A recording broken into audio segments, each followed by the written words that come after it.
Hey everyone, welcome back to Automation. So last week I made this Honda CRX with a 3,000 horsepower J-series engine, kind of. It's supposed to be a sort of a mock of that. Same kind of engine that you'd find in a Honda Odyssey van, except it has 3,000 horsepower. And that kind of inspired me to today once again attempt a challenge that I seem to do almost every year. What is the highest power that you can make in automation? Currently, at least, I'm gonna try. This will be the most powerful car I've made in 2023. So I went hunting and I've found a car that is capable of handling the largest V16 size possible. So it's the Body Rework 2008 Coupe. This is a mod body from the Steam Workshop. A lot of people ask me where I get my mods. Literally everything I have is from the Steam Workshop, and I have every working mod on the Steam Workshop. Moving on, this is the chassis I'm going with. A carbon fiber, and also push rods, high quality stuff. I want this to actually drive, and in order to make it drive, we're going to need the best of the best. And yes, maximum size V16 in this game is 21, nearly 22 liters. So, yikes. Now, there was a thing a while ago where the best performance was had with a direct acting overhead cam, but that was before an entire engine rework, and I honestly don't know what the most powerful thing is, so I'm going to try a 4-valved dual overhead cam, and the reason for that is we can get VVT. Now, I don't know if this is going to be the best, but that's where this video comes in. We're going to be experimenting and trying to figure it out. I almost forgot, we need to do something, and that is change all of these to the maximum so we get the absolute best possible stuff. This is the advanced quality sliders, and yeah, they're kind of important. As you may guess, I'm putting on literally the best stuff that we can possibly get here. We need the best of the best. Now, I don't know if VVT and VVL are going to do what we want them to do, but I'm going to try my best to make that happen. 4 turbos, as you may expect. Highest possible quality turbos, and I'm going to preemptively do that. We'll see. I know that these are going to have to be max size no matter what, and this is going to need to be all the way up there too. Direct injection per cylinder with a race intake, larger size manifold we can get, and fuel is extremely important. As we figured out before, nitromethane is OP, so we're using nitromethane. Hopefully that does what we need it to do. Turbo race, big headers, dual exhaust, nothing, and basically the largest size we can get. Things are not working out at the moment. That is actually really bad. Okay, I just hit it with an AI tune, and this should screw everything up, but it now makes 4,000 horsepower. I think we can do a lot better than that. Springs and lifters are at 0. Wow, that is shocking. We're only rocking 2,700 RPM. There's something wrong with this. Okay, I kind of figured out what's going on here. It took me a while to discover what the problem is. We're making 10,711 Newton meters of torque, which is what's causing the problem with the everything down here in terms of stress. Our highest possible threshold without making the pistons, the conrods, and the crank all screwed up is 7,500 RPM as the limit. So if I raise this up to 7,500 RPM, I know I'm just going to have issues, lots and lots of issues. However, the torque curve is absolutely all over the place. You can see we're all the way up to 11,000 something Newton meters, and the restriction appears to be the manifold size. Looking at this, our turbine is really bad, our headers are overheating, and our compressor is restrictive as well. So I'm thinking, changing this, we should be able to get a bit more power, or maybe I'm going the wrong way. Okay, that's better. We're up to 5,000-ish. And if I do this, it basically is just like, I don't know, there's something screwed up in the back end of the game at the moment that's causing this. Okay, that's better, but it's 100% dead on the pistons and the conrods. We're making 5,912 horsepower. I've already done more than that previously. Like, I've done over 10,000. I want to see that torque curve. I want to see 12,000 horsepower out of this bad boy. So in a weird twist of events, I actually need to make less torque and more power if I want to get power, because 12,000 Newton meters of torque has broken everything. Somehow I've created a diesel, basically 11,000 Newton meters and only 3,945 horsepower. Okay, I might have managed to fix it. I went for a direct acting overhead cam, and now I'm making 9,700 and something horsepower, but if I go up a little bit on the RPM, it goes... yeah, there's something wrong again. Turbos have problems in this game, apparently. I'm just gonna hit race preset again, and we'll tune from there. I just want to try to make some crazy boost. Oh man, all the way down to 3,000, come on, you know that's not enough. Okay, I managed to get 4,000 horsepower running one turbo. Going up to 4 turbos, we get up to 6,000 horsepower, so we're close. It's like...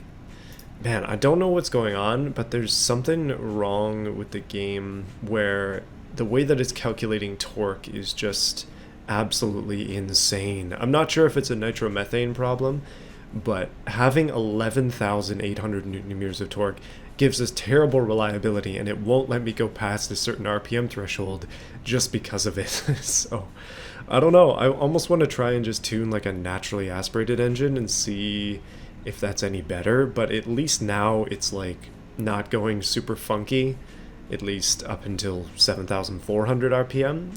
So I'm going to try to work with this and see if I can do anything. Our intercooler is restrictive.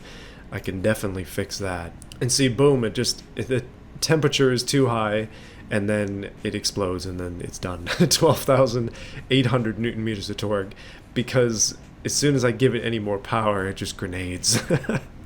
So somehow the game has made it so it's less, like there's less power to deal with than there used to be. I used to be able to do 10,000 fairly easily, and now not so much. The manifold is tiny. Hold on a sec. Let's try and get some every single time. I switched to methanol instead of nitromethane, and we're making less power, but we're making more reliable power, which is good. And I'm curious now if I turn this up. Obviously our torque is going up too. Our intercooler is too small. Make that bigger. Yeah, we're getting closer to death. Exhaust is too small now. Okay, there we go. 7,500, 7,800, 8,000. Yes, see, this is what I want. I want my power to eclipse the torque so we don't run into this stupid torque problem. But that's 8,000 horsepower there, and we do have one more tick. Maybe a couple more if we don't care about reliability. Oh my goodness, 8,681 horsepower. Nitromethane is very good at making torque, as we found out, because with this previous setup, obviously we wouldn't be able to get this much power, but the torque would have been at like 12,500. So because I only care about power, I'm going to keep running methanol. That's this down here, 136 RON methanol. That might be the only way to make this actually work. So, the quest for 10,000 is on once again. New version of the game. May as well see what I can do. That's only another 1,300-ish horsepower. I think we got it in there somewhere. Especially because there's more that the turbo can give. There is a lot more that it can give, actually. Turn up that air ratio and things are going up. Oh my goodness, I've done it again. 10,000 Newton meters. And it looks like I've made a sine graph. Holy crap, it was running single exhaust. How did I not notice? That's 9,457 horsepower. Yes, please. Oh goodness, I'm running out of tuning here. We have 9,964.8 horsepower at 8,300 RPM. A little more, actually a little less compression, and that's 10,000. Keep going. Keep it up. Oh my goodness, 10,300. We're losing torque, but we're gaining power. That's kind of exactly what I want. Holy crap, 10,347? Ooh. Compressor restrictive, turbine restrictive. Intercooler is actually too big, but nah, doesn't seem to matter. We're not going to get any heat soaking or anything. 10,336.6 horsepower on methanol. I almost said methane, but no, we're not running this on cow farts. That's methanol, and I'm curious because, of course I'm curious. I'm going to tweak this until we get the best that we can get, which it seems like there's a little more in the tank here. I turned the fuel map down and we're all of a sudden rocking over 10,400 horses. But I'm going to do another one real quick. I'm going to clone this with nitromethane and just try for like 10 minutes and see what happens. Okay, with methanol, we've got 10,514.5 horsepower, 10,152.7 newton meters of torque. Holy crap, 18,838.9 newton meters of torque. Oh, this thing is a train. But it doesn't work. That's double the torque threshold. There's something wrong with nitromethane. They've got to fix it. Okay, what I'm going to do is I'm going to use this engine as well in my car. This is the Nitro 12,000 with 12,000 newton meters of torque. It's basically a diesel. It only revs up to 3,500 RPM. You can see the pistons and conrods are flashing because they don't want to live anymore. But we'll make two versions of this car, one with the high horsepower, one with the high torque, and then, I don't know, compare them and see what happens. So, let's do it. So what are we going to do about styling this car? Well, good question. I don't know at all. It should be green. Maybe, actually, it's going to be blue. I like blue. Okay, I gotta say this body is kind of hideous, but I'm going to do my best to turn it into something cool, maybe. I'll do what I can do. It is so long when you stretch it out. I like that a lot. It looks like a Hot Wheels car. Let's be real. That's what it is. It's a Hot Wheels car, and there's nothing else to it. I'm going to skip right to the drivetrain. It has to be all-wheel drive. Dual clutch with a 10-speed. I know a ton of power and a 10-speed don't always correlate. I'm interested to see if this does anything different. Up to possibly 600 kilometers an hour, we're going to increase that even more. You realize that this thing is going to have absolutely zero traction. Negative traction, in fact. Nothing.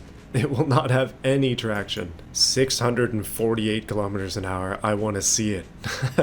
Okay, radial semi-slicks, the largest that is humanly possible. Give it the most offset that it could possibly have, please and thank you. Wow, those rims are so stretched. These mod bodies are interesting. I think I'm going to have to make these wheels even bigger in the advanced settings, or potentially smaller so they don't disintegrate. I'm going to give it a race diffuser with a little bit of brake airflow. I really just want to see if this thing like actually works at all. I don't think it will, but we'll find out. Okay, there's something off with the ride height as well. This is an absolute monster. It's a full-on monster truck. It won't even go lower than this. Let's see. Okay, suffering from brake fade. Distribution of power is wrong, and it doesn't seem to have any wheel spin issues. I wonder why. Yeah, basically once we crest, I guess that would be 300 kilometers an hour, we don't have any brakes, so I'm not really worried about that. Let's check out the gearing. And wheel spin in every gear. That's what I like to see. Power first traction. It's actually only 3.4%, surprisingly, but there are some wacky bumps in there. And I'll put the power more towards the back, which should help out a little bit. Honestly, I wish there was a way to manually adjust gears in this game. You can't do it. I think you used to be able to, but if there was like we have the spacing here, but if there was like an advanced gear setting button, that would be awesome. So aerodynamics, we are making nothing but uplift, although, actually no, that's downforce. A tiny bit of downforce at 90 kilos on the front and the back at 6,000 or 600 kilometers an hour. Okay, not 6,000, we're not going that far. It's actually not terrible in terms of sportiness and stuff. The suspension could probably use a tune, and I'm definitely not going to leave it where it is ride height wise, but let's go and just slap some fixtures on her. First thing I'm going to do, though, is lower down the suspension, because that is not ideal. There we go. That's what I really wanted there, is just absolutely scraping. I think I'm going to put it up 1, so it's down 15 instead of 16, but on the ground is what we want. Now for the design aspect of this, I'm just going to breeze through this real quick, and then we'll get into BeamNG. Alright, so I don't think I actually showed you my final design for the car. The carbon fiber didn't come in well. It's gone gray for some reason, but yeah, I didn't really make any time for the front. I was just like, okay, I need something quick. So that big thing on the top is a light bar, and then that's a lip. At the back, though, I spent some more time on it, and I tried to make something cool. Those rockets are indeed actual working exhaust, as you shall soon see. and that's a double wing at the back because I wanted to give this thing downforce. It now has over 2,000 kilos of downforce at 600 and something kilometers an hour. So let's start it up. Yes, please. Oh my goodness. Yeah, it's not overly loud, but it definitely sounds like a V16 with over 10,000 horsepower.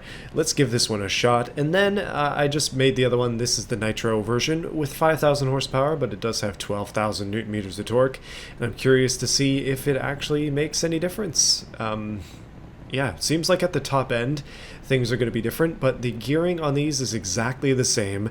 Everything is the same except for the engine. So let's go for it. First one is up with 10,400, actually let's just say 10,500 horsepower. ESC is holding us back, but we are ripping hard. I'm surprised the tires haven't burst. I think I gave it a good safety net. Oh, whoopsie.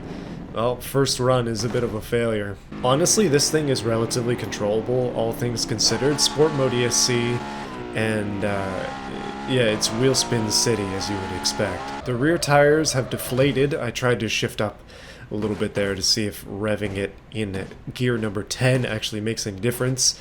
However, the entire drive line is falling out, so that's a good sign there. So just attempting to drive this car normally sort of just yields the exact experience that you would think. Like, you would never leave first if you drove something like this. It would be inefficient as heck. I want to try it on the drag strip material because the drag strip tends to be a little bit stickier, and well, it's still wheel spinning, and it's sparking out the back, which is always a good sign. Okay. I'm gonna have to try a little bit harder there. Okay, so no traction control. Holding down the throttle, it spins in every gear. If I hammer the brakes, you can definitely get a good chop out of it, though. Wow. It is shocking to me in a lot of ways that this thing is even drivable. The fact that it actually goes. And one of the crazy parts about automation, the BeamNG collab, is just the vast array of vehicles that you can make and actually have it work. Like, this thing has 10,500 horsepower. You could equally make something with 3 horsepower, even less 1 horsepower, and it'll probably work in-game. Okay, I'm curious as to how fast we can actually go before the car disintegrates. I'm gonna put ESC into sport mode, so give me a little bit of a break here. The engine died. Restart. You might be wondering why I didn't make the wheels bigger in the advanced settings, and the reason is that it doesn't make a difference in BeamNG. It makes a difference in looks, but you can't see them, so it doesn't really matter. Like, this car's fenders are so huge, and the thing is so wide that it doesn't make a difference. So I'm gonna go slowly. You can see my throttle trim on the right side there, and I'm just gonna keep it as straight as humanly possible. This car is absolutely wild, so I don't think this is going to be the best of tests here. I just want to see what kind of top speed we can get up to before the car disintegrates in terms of the wheels. Going 275 there for a sec, up a little bit higher. I just want to hit like 500-600, that would be the goal. Yeah, I'm spinning wheels at 350 kilometers an hour. That's 400. Oh, we just lost one of the wheels. Probably too much wheel spin, honestly. That's likely the culprit. But that is a ton of speed, 400 kilometers an hour, and there was a lot more left. Just to give some perspective, this is 300 kilometers an hour here, and I am absolutely flying. Wait for this crash, hold on a sec. Done. So how does this car compare to its relative? Yeah, we're about to find out. Okay, so starting off in the exact same mode that we did before, I'm just gonna go up into drive and... oh my goodness. The RPM being low is almost a blessing, but this thing builds speed like a freight train. 260. That's the top gear. Hold on a minute. There's definitely something off with the gearing. I guess it didn't translate quite as well as I thought it might. Turning the ESC completely off and starting in sport mode. It doesn't like revving. It sounds so strange. That's speed 10 right there. Goodness.